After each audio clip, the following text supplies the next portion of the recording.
anayasal suç işleniyor. En başta bunu ifade etmek isteriz. Son kürsüde burada yine söylemiştik bunu. Tekrar edelim. Bu bir CHP meselesi değil sevgili arkadaşlar, değerli Türkiye halkları. Türkiye'nin demokrasi meselesi. Böyle yaklaşmak durumundayız. Böyle ele almalıyız.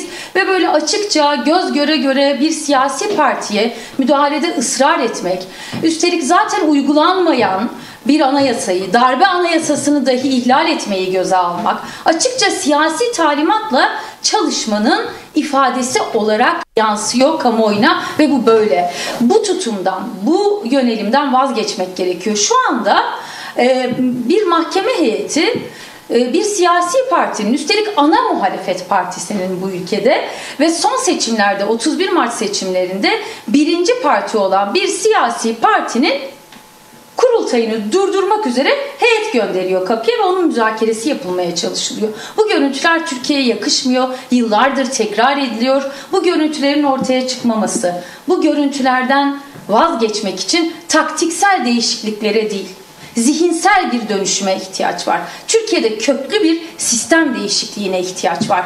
Bugün CHP'ye dün deme, yarın yine deme, sıra dolayısıyla her an herkese gelebilir. Sıranın her an herkese gelmemesi için eşit, hiç kimseye ayrımcılığın yapılmadığı köklü bir sistem değişikliğine ihtiyacımız olduğunu tekrar bu vesileyle ifade etmek istiyoruz ve tabii ki Yüksek Seçim Kurulu'na da şu çağrıyı yapıyoruz. Şu anda olağanüstü toplantı halindeler. Önümüzdeki dakikalar olmasını ümit ediyoruz, bunun saatler değil. Kararlarını duyacağız, ancak daha önce verilmiş bir karar var. Ve bu konudaki tek yetkili kurum Türkiye'de Yüksek Seçim Kurulu. Buna rağmen 45. Asliye Ceza Mahkemesi bunu yapabiliyorsa Yüksek Seçim Kurulu yüksek sesle kararına sahip çıkmalıdır. Biz CHP'ye yönelik bu operasyonların, bu uygulamaların barışçı ve demokratik toplumu konuştuğumuz bir dönemde bu kadar çok arttırılmasının, bu kadar çok tırmandırılmasının bir tesadüf olmadığını düşünüyoruz. Doğrudan sürece yönelik, gölge düşürücü, süreçle ilgili gelişmeleri hedef alan yaklaşımlar olarak değerlendiriyoruz. Bunu yine daha önce ifade etmiştik. Bir kez daha anımsatıyoruz. Şimdi elbette Merkez Yürütme Kurulumuzun önemli başlıklarından biri toplumsal muhalefet ve siyasal muhalefet. Çünkü biz şunu çok önemsiyoruz, biliyorsunuz bunu da. En çok önemsediğimiz şey barış ve demokratik toplum sürecinin toplumsal ayağının güçlü bir şekilde inşa edilmesi ve bunun güçlendirilmesi. Bunun için şeffaflığı çok önemsediğimizi söyledik. Bunun için bizdeki her bilgiyi her an sizinle paylaşabilecek kadar açık olmaya çalıştık. Bu süre zarfında yaklaşık bir yıl geçirdik. Bunun da bir değerlendirmesini yaptı Merkez Yürütme Kurulumuz. Bunu da sizlerle paylaşacağız. Ancak tüm bunlara rağmen sürecin toplumsallaşmasını hedefleyen antidemokratik uygulamalarda ısrar edenler olsa süreç karşıtları olabilir. Süreç karşıtlığı üzerinden toplumsallaşma inşa edilemez. Biz bunu görüyoruz. Bunun gayet açık bir biçimde farkındayız. Bu çok tehlikeli bir senaryo. Bu çok tehlikeli bir oyun. Böyle oyunlar kuranları en başında buradan uyarmak durumundayız ve uyarıyoruz. Yapmayın. Çözümsüzlükten medet ummak gözyaşı getirmek demektir. Ülke çok şey kaybetti. İnsan hayatlarından bahsediyoruz. Ülkenin enerjisi, potansiyeli kayboldu son yıllarda. O yüzden çözümsüzlüğe değil, çözüme güç ve destek vermek gerekiyor.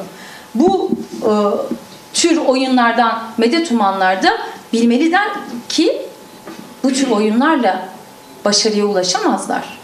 Ve biz bu oyunları boşa çıkartabilecek deneyime de sahibiz. Şimdi çok önemli konulardan biri biliyorsunuz. Dünyanın gündeminde belki de ilk kez bu şekilde dünyanın gündeminde yer alıyor. Tüm çağrılarımıza, bu konudaki eylemlerimize, açıklamalarımıza, dayanışmamıza rağmen Filistin meselesinden bahsediyorum. Orta Doğu'nun en köklü meselelerinden biri, en başında gelen meselelerinden biri. Ve ne yazık ki çözümsüzlüğe gark olsun diye daha çok çaba sarf edilen bir mesele olarak karşımızda duruyor. Oysa biz biliyoruz ki Filistin meselesi çözülmediği sürece Orta Doğu'da eşit, özgür bir yaşamdan, ezilen halkların özgürlüğünden bahsetmemiz mümkün değil. Dolayısıyla Birleşmiş Milletler'in 80. Genel Kurulu'nun New York'ta toplanmış olması ve bu toplantıda resmen olmasa da Genel Kurulu'nun ana gündeminin Filistin olması, bu konuya ilişkin yapılan açıklamalar, dayanışma çağrıları, tüm bunların kalıcı bir barışa evrilmesi için somut adımlarla desteklenmesi gerektiğini düşünüyoruz DEM Parti olarak. Gazze'de artık Birleşmiş Milletler'in de resmi olarak kabul ettiğini söyleyebileceğimiz bir soykırım yaşanıyor. Ve bu soykırım yine dünyanın gözleri önünde açıkça yaşanıyor. Hastaneler, okullar, evler, gıda dağıtım noktaları vuruluyor. Temel ihtiyaç malzemeleri, gıda ve ilaca konulan ambargo nedeniyle çocuklar ya hastalıktan ya da açlıktan ölüyor.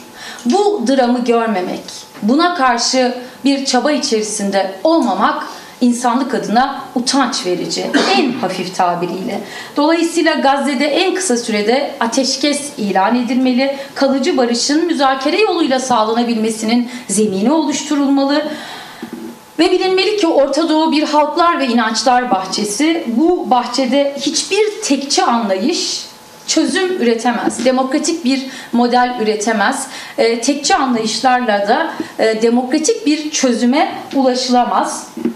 Sadece biraz önce de ifade ettiğim gibi bu tekçi anlayışlar var oldukları ülkelere kan ve gözyaşı getirdiler ne yazık ki. Halkların eşit, özgür, barış içinde yaşayacağı demokratik bir modelin hayata geçmesini önemsiyoruz biz.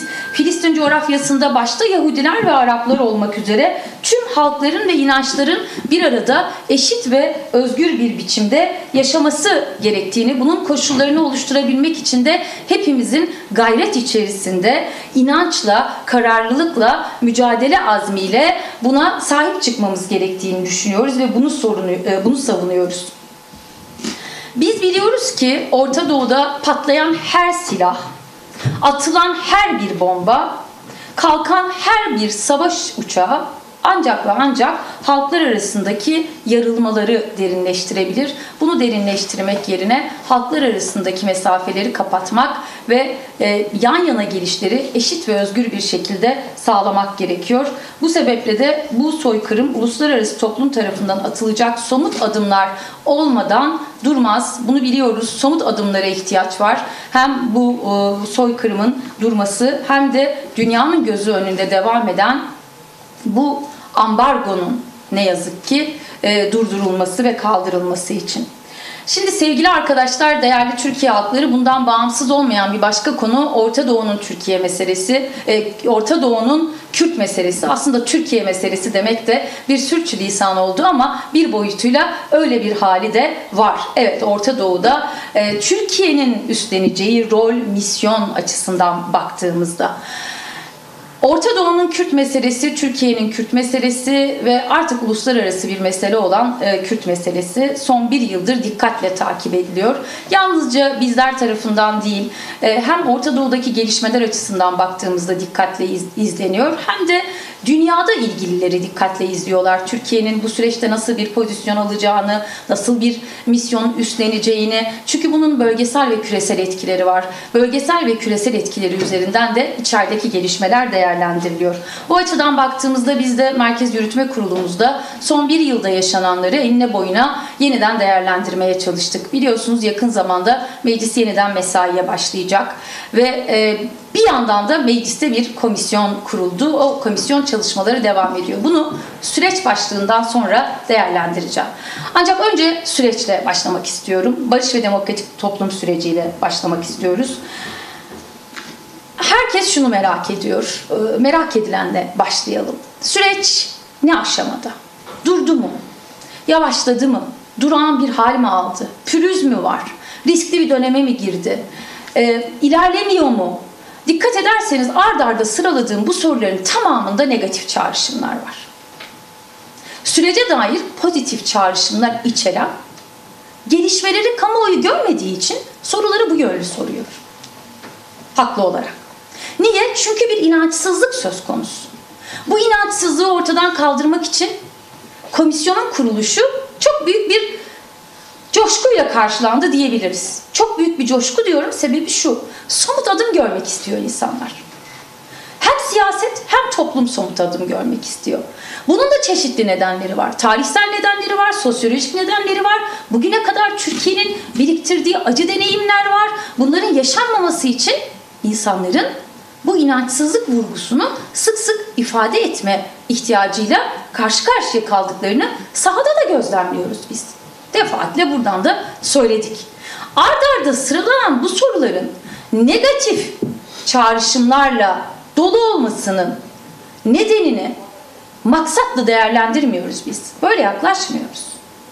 Aksine bunu bir talep olarak, bunu bir sahip çıkma, bunu başarıya ulaştırma çabası olarak görüyoruz.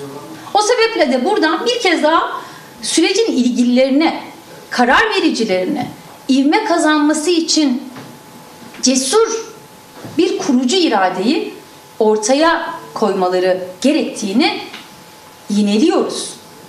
Ne demek bu? En başında şunu söylemiştik. Eğer sürecin bütüncül bir tasarımı olsaydı, yani bir yol haritası olsaydı, bir izleyi olsaydı başladıktan sonra ve aşama aşama neler olduğu kamuoyuyla paylaşılsaydı ya da neler olacağı, neler yapılacağı, nelerin planlandığı, bugün bu sorular bu şekilde sorulmazdı. Ancak şunu da ifade etmek durumundayız, yaptığımız değerlendirmelerden süzülen bir bilgi olarak da süreç istenilen hızda ilerlemiyor sevgili arkadaşlar, değerli Türkiye halkları.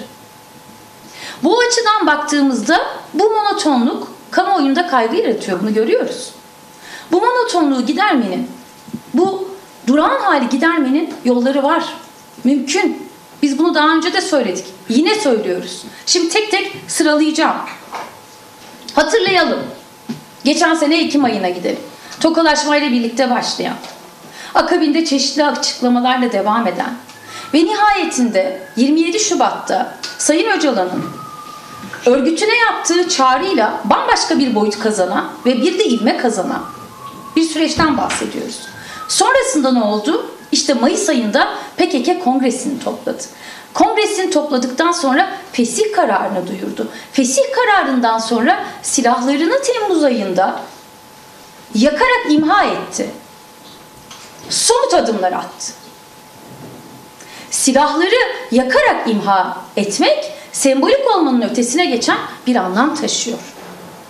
Somut bir eylem koydu ortaya. Bunu da ifade etti somut bir eylem olarak. Taleplerini ifade etti örgüt olarak. Demokratik siyaseti bir taktik olarak değil, stratejik bir karar olarak benimsediklerini kongre kararıyla da açıkladılar. Sayın Öcalan'ın çağrısının stratejik bir çağrı olduğu, taktiksel bir çağrı olmadığı, bütüncül bir şekilde ele alınması gerektiği defalarca bizim tarafımızdan da yine dile getirildi. Peki bunlara karşılık neler oldu diye bakalım. Açıklamalar oldu, evet, Türkiye'de ezberleri bozan. Umut hakkından tutalım da Sayın Öcalan'ın mecliste gelip konuşma yapmasına kadar Türkiye'de ezberleri bozan açıklamalar oldu ve bunlar çok kıymetliydi. Niye? Çünkü söze bir alan açılmaya çalışılıyordu. Epeydir konuşmayan, yan yana gelmeyen siyasi partiler istişarelerde bulunmaya başladı. Tüm bunlar çok önemli. Tabii ki bunların önemli olduğunun altını hep çizdik, hep vurguladık. Ancak sorunun derinliği, sorunun kökleri, sorunun nedenleri, sorunun tarihsel, sosyolojik, siyasal, ekonomik boyutları dolayısıyla yetersiz. Mesele bu. O yüzden bütüncül bir tasarıma, bir koreografiye ihtiyacı vardı bu sürecin. Nihayetinde hangi aşamaya geldik? Komisyon aşamasına geldik. Silahlar yakılarak imha edildi ve komisyon aşamasına geldik. Komisyon, Milli Dayanışma, Kardeşlik ve Demokrasi Komisyonu olarak kuruldu. Haftalardır bu komisyon dinlemeler yapıyor. Bu dinlemeler de çok kıymetli. Bu dinlemeleri de önemsiyoruz. Bu dinlemeler de gösterdi ki çatışma çözümlerinde dünya deneyimlerinin önemli olduğu kadar Türkiye'nin deneyiminin de bugüne kadar biriktirdiklerinin de kıymeti bilinmeli ve bunlardan da yararlanılmalı. Ancak bu da yetmiyor sevgili arkadaşlar, değerli Türkiye halkları. Yalnızca dinlemelerle yol alabilen bir komisyon olamaz, olmamalı. Nitekim hem komisyon başkanı hem meclis başkanı Sayın Kurtulmuş bugün komisyonun toplantısı öncesi yaptığı açılış konuşmasında şu ifadeleri kullandı. Önemli buluyoruz bu ifadeleri. Öncelikle bunu söylemek isterim. Şimdi kendileri açısından planladıklarından daha disiplinli bir süreç olduğunu ifade ediyor komisyon sürecinin. Kimsenin fikirlerine müdahale etmedik bu süreçte diyor. Konuştuklarına müdahale etmedik. Burada bir düzelti yapmak isteriz DEM Parti olarak. Müdahale edildi. Barış annelerinin Kürtçe konuşmasına meclis komisyonunda müdahale edildi. Bu müdahale tarihe not düştü. Sorunun esas nedenlerinden biri budur. Bir halkın varlığını yok saymak, bu ülkedeki farklı kimliklerin varlıklarını yok saymak, bu ülkedeki farklı inançları yok saymak, işte meselenin neden sonuç ilişkisi dediğimiz şey tam da bu. Eğer çatışmalı bir süreçten bahsediyorsak ve bunun nihayete ermesinden bahsediyorsak, bunun neden ve sonuç ilişkilerini doğru değerlendirmek gerekir. Teşhisi doğru yapmalıyız ki izlenebilecek yöntem ve yol bizi başarıya götürebilsin. Türkiye'yi Türkiye modeli olarak hayata geçirmek istediği çatışma çözümü literatüründe modelde nihayete erdirebilsin. O nedenle burada Kürtçe'yi özel olarak not düşmek isterim. Ana dilinde konuşma, ana dilinde kendini ifade etme hakkı bir lütuf değildir. Bahşedilecek bir hak değildir. Bir insan hakkı. Tartışılmaz dahi bu hak. Ancak ne oldu? Şunu çok iyi biliyoruz ki iç tüzükle anlatılamayacak, iç tüzüğe sığdırılamayacak. Bu ancak olsa gerekçe olabilir. Bir müdahale gerçekleşti orada barış annelerine. Ve Kürtçe konuşmaları engellendi. O yüzden kimsenin fikirlerine müdahale etmedik diyor Sayın Kurtulmuş. Ama birilerinin ana diline müdahale ettiniz Sayın Başkan. Ve bu meselenin esas nedenlerinden biridir. Unutulacak bir şey değil. Altı çizilmesi gereken ve hep hatırlatılması gereken bir konu. Her birisi kayda geçti diyor bu konuşmaların. Evet, bu durumda tarihte bir kez daha tezahür ettiği için bir daha kayda geçti. Ve ilk kez tezahür etmiyor meclis çatısı altında. Ortak olana söylenen hususlardan birisi, eğer bu komisyon çalışmalarını başarıyla tamamlarsa tarihi bir fonksiyon icra etmiş olacak diyor. Biz de bu tarihi fonksiyonun icra etmesi gerektiğini, meclisin böyle bir tarihi görev ve sorumlulukla karşı karşıya olduğunu neredeyse bir yıl önce ve bundan yıllar önce de her defasında söylemiştik. Şimdi eşik aşılmış olacak diyor. Ümit ediyoruz ki bu eşik aşılır.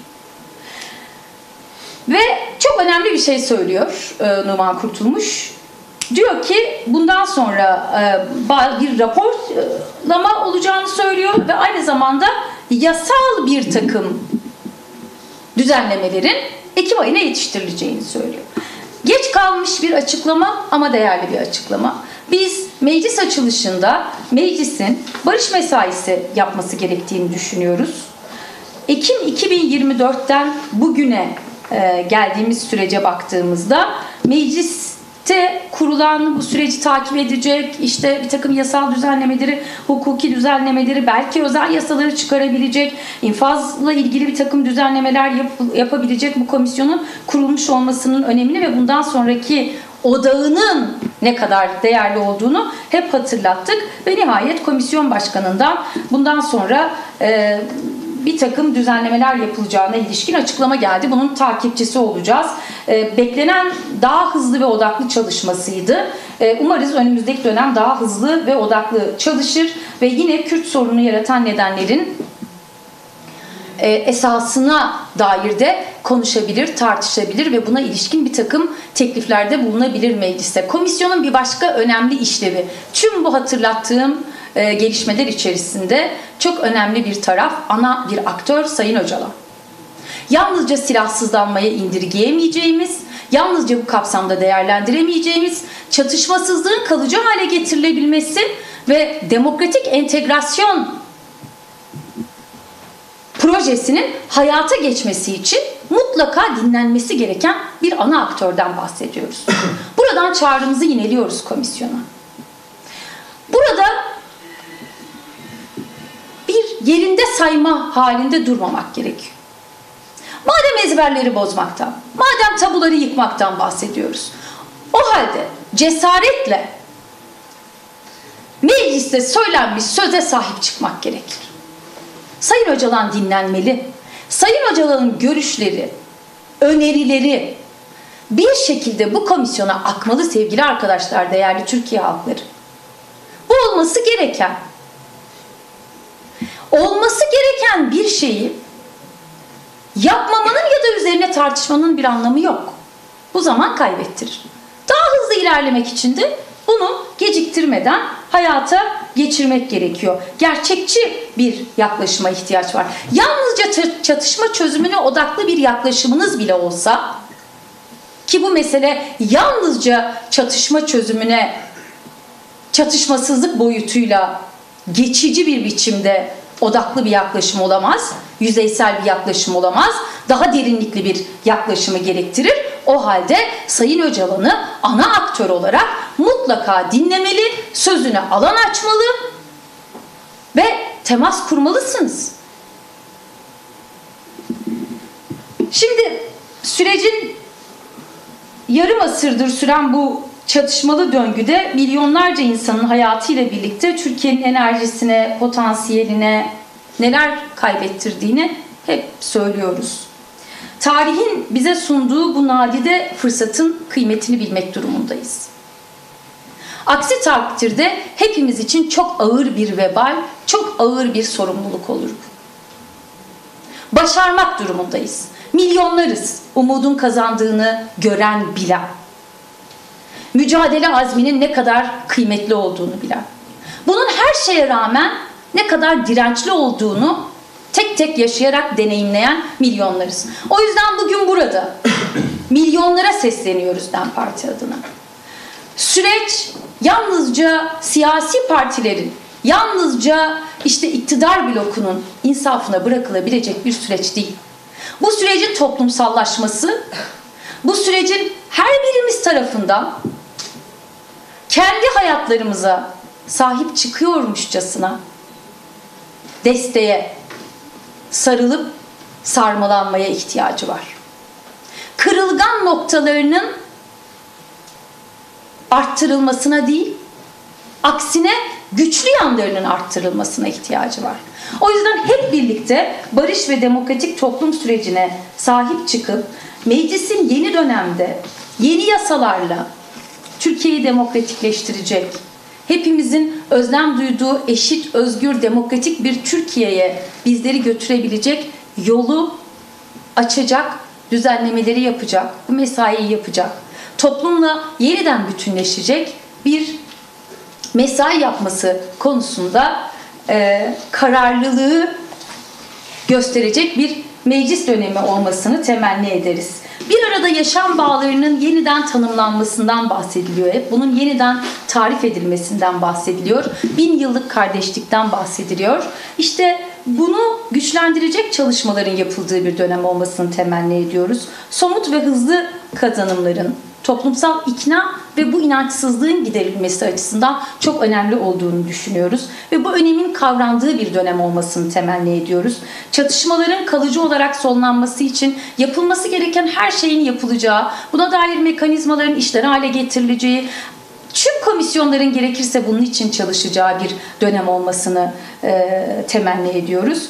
Yine tekrar ediyoruz, çözümü silahta değil, demokratik siyasette gören bir yaklaşımın değerini bilmek gerekiyor. Bu yaklaşımın stratejik bir yaklaşım olduğunu görmek gerekiyor. Ve buna stratejik bir şekilde yaklaşmak, stratejik bir şekilde karşılık vermek gerekiyor. Başka başlıklarımız da var elbette sevgili arkadaşlar, değerli Türkiye halkları, Türkiye'nin yoğun gündeminde. Bunlar daha çok örgütlemeye dair. Biliyorsunuz daha önce de açıklamıştım burada. Barış ve demokratik toplum sürecinin bir ayağı da sahada devam ediyor ve kesintisiz bir biçimde sürüyor. Hem şölenler, şenlikler, halk buluşmaları, mitingler, yakın zamanda görmüşsünüzdür, takip etmişsinizdir. Oldukça kitlesel yürüyüşler gerçekleşti. DEM Parti'nin de katıldığı Barış ve Demokratik Toplum süreci bağlamında bağlamında. Ancak umut hakkı ile ilgili de çok büyük kitlesel yürüyüşler ve etkinlikler oldu. Mersin'de, Urfa'da, Diyarbakır'da yine öyle. Bir yandan yuvarlak masa toplantılarımız sürüyor. Bir yandan sivil toplum örgütleriyle yalnızca meclisteki komisyon kapsamında değil, çeşitli görüşmelerimiz devam ediyor. Yine daha önce burada sizlerle paylaşmıştım. Meclis komisyonu için Merkez Yürütme Kurulumuzun kurduğu bir koordinasyon var. O koordinasyonun, komisyon koordinasyonu çalışmaları sürüyor bir yandan. Çeşitli farklı kesimlerle bir araya geliyoruz, görüş alışverişinde bulunuyoruz. Barış istiyoruz çünkü kampanyasına yine daha önce buradan ifade ettiğim start verdik. Bir yandan onunla ilgili il ve ilçe örgütlerimizde ve yine farklı yerlerde de çalışmalar sürüyor. Bu çalışmalarımız da devam edecek. Merkez Örgütleme Komisyonumuz yakın zamanda yeni dönemle ilgili planlamayı netleştirdiğinde sizlerle paylaşıyor olacağız. Eğer sizin bir sorunuz yoksa ben var. Buyurun sizinle başlayalım. İki sorum olacak. Öncelikle yakın zamanda Avrupa Konseyi Bakanlar Komitesi'nin özellikle AHİM'in Sayın Öcalan'a dair verdiği ihlal kararını ele aldığı bir toplantısı oldu ve Türkiye bir kez daha aslında yasal değişiklik çağrısında bulundu ve Haziran 2026'ya kadar da süre vermiş oldu. Ayrıca Bakanlar Komitesi biraz kendi misyonunda dışına çıkarak komisyonu işaret etti. Yani meselenin aslında biraz siyasi boyutunu da ele aldı. Yine siz de bahsettiniz. Özellikle Avrupa'da da birçok yerde Öcalan özgürlük kampanyaları devam ediyor. Sizin de yürüyüşleriniz sürüyor. Bu konuda siz de bahsettiniz. Komisyonla ilgili Öcalan'ın görüşmeleri ile ilgili hala tartışmalar devam ediyor. Bir iletişim sorunu hala var kısıtlı bir yerde. Umut hakkı gündemine dair önümüzdeki süreçte yakın dönemde bir gelişme beklemeli miyiz? Sizin bu konudaki tavrınız ne olacak? Bir ikincisi de partinizin genişletilmiş bir heyetle İmralı Adası'na gideceği konuşuluyordu. MYK gündeminizde bunu ele aldınız. Evet, son sorudan başlayayım. 2 soru sordunuz. Duymayanlar için soruları tekrar ediyorum buradan. Unutmamak için hemen tekrar edeyim. Cevaplara dalınca bazen unuttuğum oluyormuş, uyarı alıyorum bu konuda. Bunun için de özür dilerim sevgili Türkiye halkları. Şimdi adaya ziyareti sordunuz. Sayın Öcalan'a DEM heyetinin ziyareti. Daha önce ben bir açıklama yapmıştım bu konuda. Haklısınız, Merkez Yürütme Kurulumuzda bunu değerlendirdiniz mi diye sordunuz. Elbette değerlendirdik. Bu bizim zaten değişmeyen bir gündemimiz. Çünkü biz İmralı'daki bu tecrit halinin esnetilmesinin tecritin bittiği anlamına geldiğini düşünmüyoruz. Evet, avukatlar yıllar sonra ilk kez görüştü. Bu çok önemli bir şey ama zaten olması gereken bir şeyi sevindirici ya da önemli ya da memnuniyet verici bir gelişme gibi görmek ve böyle değerlendirmek insan hakları ihlalinin sürdüğü bir yerde normal bir durum değil. Bu paradoksun bitmesi gerekiyor. Bir kere aile görüşmeli, avukatlar görüşmeli. Bütün haklarından elbette yararlanabilmeli. Ve elbette DEM Parti eş genel başkanlarından oluşan, onların başkanlığında Merkez Yürütme Kurulu üyelerimizden oluşan bir heyetin gideceğini söylemiştim. Biz bunu bekliyoruz. Bunun gerçekleşmesi gerekiyor tabii ki. Yani artık yalnızca DEM Parti ile değil, Sayın Öcalan Türkiye'de farklı kesimlerle iletişimde olmalı. Pratik ve teorik önderlikten söz etmişti kendisi gönderdiği ilk mesajda, hatırlarsanız Ekim ayında yapılan ilk görüşmede Urfa Milletvekilimiz Ömer Öcalan'la yaptığı görüşmede siyasi ve hukuki zemine çekebilecek tüm bu çatışma haline ve çatışmasızlığı sağlayabilecek pratik ve teorik önderlik gücünün olduğundan bahsetmişti. Bu bir yıl içerisinde bu gücün ne kadar etkili olduğu çeşitli defalar görüldü aslında. Şimdi böyle bir liderlik gücünü niye böyle bir koşulda tutarsınız? Niye özgür çalışma koşulları sağlamazsınız? Niye insanlarla temasından bu kadar korkarsınız? Aksine bir arada yaşam projesini güçlendirebilecek çok önemli bir isimden bahsediyoruz. Biz bekliyoruz. Henüz netleşmiş bir tarih yok. Diğeri umut hakkı ile ilgili sorduğunuz soru. Avrupa Konseyi Bakanlar Komitesi'nin Türkiye'ye ilişkin verdiği ihlal kararına dair soru sordunuz. Avrupa Konseyi Bakanlar Komitesi sizin de altını çizdiğiniz gibi bu kararın siyasi karakterini bu son kararı ile birlikte, yani ağırlaştırılmış müebbet ve ağırlaştırılmış müebbetle birlikte yalnızca Sayın Öcalan'ı da değil, Türkiye'de binlerce insanı ilgilendiren bir durumdan bahsediyoruz. Öyle ki tam olarak veri bile paylaşmıyor Adalet Bakanlığı. Ama 4350'nin üzerinde hak kuruluşlarının edinebildiği bilgiyle 4350'nin üzerinde insanın hayatını etkileyen bir durumdan bahsediyoruz. Yani bu açık bir insan hakkı ihlali. Tabii ki bu insan hakkı ihlali sonlandırılmalı ve umut hakkı ilkesinden yararlanmalı. Başta Sayın Öcalan olmak üzere bundan dolayı mağdur edilen herkes. Fakat burada dediğiniz gibi önemli noktalardan biri de şu: Avrupa Konseyi Bakanlar Komitesi'nin bu durumun siyasi karakterine dikkat çekmesi, bunu yineliyorum. İkincisi, sürece iktidar blokunun isimlendirdiği şekilde de dikkat çekiyor olması. Yani iktidar blokuna da seslenmiş oluyor diye düşünüyoruz. Bir başka önemli konu, komisyona işaret etmesi, komisyondan faydalanabileceğini söylemesi. Yine dikkat çekici bir konu. Bugüne kadar bu konuda verilen kanun tekliflerinin, hali hazırda parlamentoda bulunan kanun tekliflerinin de meclis tarafından kabul edilmesi gerektiğini söylüyor. Yani Avrupa Konseyi Bakanlar Komitesi evet Türkiye'ye bir süre veriyor, yine bir süre veriyor. Bu eleştirilmesi gereken bir taraf bir yandan. Siyasi bir karar olduğunu görüyor ama buna rağmen kendisini teşkil eden değerlere uygun davranmak yerine siyasi bir pozisyon alıyor. Fakat şu çok açık: bu sürdürülemez, sürdürülmemeli. Avrupa Konseyi Bakanlar Komitesi'nin de söylediği bu, ki onların söylemesine gerek yok. Türkiye'de durum bu. Bu durumda biliniyor zaten. Sizin sorunuzu alalım. Evet, İlke TV'den Hasret Burcu. Şimdi az önce siz de bahsettiğiniz kurtulmuş artık bu aşamadan sonra yasal düzenlemelere geçileceğini söyledi. Bu noktada DEM Parti'nin çalışmaları hazır mı? Komisyona hangi önerilerde bulunacak? Ve sizce komisyon öncelikli olarak hangi gündemleri, hangi yasa düzenlemelerini genel kurula taşımalı?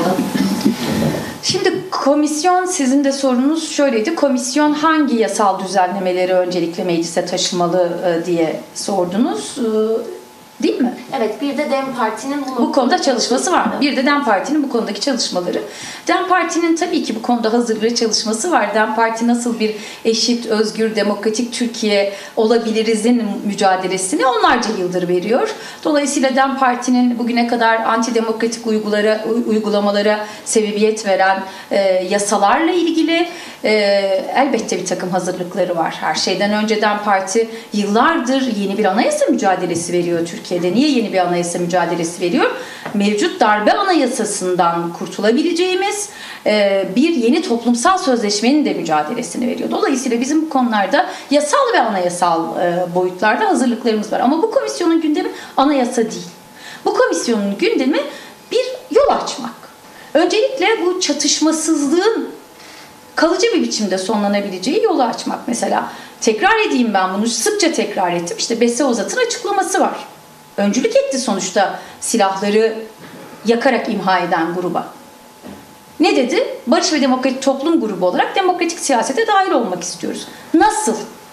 Mesela silah bırakma sürmeli diyor yetkililer, yaptıkları açıklamalarda görüyoruz. Nasıl sorusunu soruyoruz biz de buradan. Nasıl sürecek? Nasıl yapılacak? Silah bırakanlar nereye gelecek? Hayata nasıl dahil olacaklar? Bunu yalnızca biz sormuyoruz. Komisyona giden, çatışma çözüm deneyimleri çalışan bazı akademisyenler de tutanaklardan görmüşsünüzdür. Yapılması gerekenleri açıkça sıralamışlar. Aslında bir ara rapor çıkabilirse, bir komisyonun şu ana kadar neler yaptığını görebilirsek, yani kamuoyu görebilirse, tutanaklardan takip edemeyenler, doğrudan buna erişim olanakları olmayanlar, yapılacaklar çok açık. Çok zor değil. Bizim bu konuda hazırlığımız var. İlk etapta neler meclis gündemine gitmeli yasal düzenleme olarak? Komisyon üyeleri buna karar verebilirler. Ortak bir mutabakatla ilk etapta meclis gündemine gidecek konu başlıklarını belirleyebilirler. Zaten komisyon üyeleri bunun için orada. Her biri aynı zamanda kendi siyasi partilerini temsilen orada. Farklı siyasi partilerde de komisyon koordinasyon gruplarının oluştuğunu biliyoruz. Dolayısıyla siyasi partilerin bu konuda hazırlıkları olduğunu düşünüyoruz ki bazıları sosyal medya hesaplarından da paylaşım yaptılar. Başka sorunuz yoksa bitiriyorum toplantıyı. Çok teşekkür ediyorum arkadaşlar. Sizin var galiba. Onu da alayım, sonlandırayım hızlıca. Erdoğan جبینا نتوین یک وی دم ترامپ را جبینا کی ساعتی که بشترج داخوینه که کرد داغو ترم دگه شدن روشلات نامینم سوریه منرخان سبجی ویتی